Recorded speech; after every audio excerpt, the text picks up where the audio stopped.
Champions league football ৩৬ দল নিয়ে নতুন ফরম্যাটের উয়েফা চ্যাম্পিয়ন্স লিগে ড্র হয়ে গেল। ৪ পটে বিভক্ত দলগুলোর প্রথম রাউন্ডেই দেখা মিলবে গত মৌসুমের দুই ফাইনালিস্ট রিয়াল মাদ্রিদ ও বরুসিয়া ডর্টমুন্ডের লড়াই। প্রথম রাউন্ডে প্রতিটি দল খেলবে ৮টি করে ম্যাচ।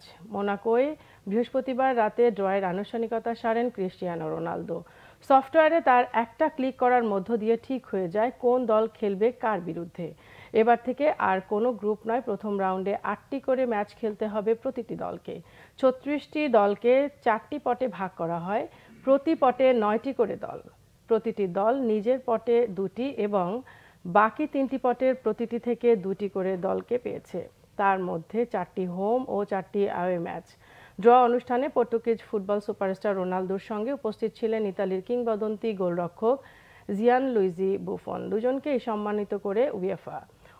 ৩৯ বছরের রোনালদোকে all time champions league top স্কোরের আর ৪৬ বছরের বুফনকে বর্ণিল ক্যারিয়ারের জন্য উয়েফা প্রেসিডেন্টস অ্যাওয়ার্ড দেওয়া হয়। প্রথম রাউন্ডে বর্তমান চ্যাম্পিয়ন রিয়ালকে ডিফেন্ডিং রানার্স আপ ডর্টমুন্ড ছাড়াও লিভারপুলের সঙ্গে খেলতে হবে।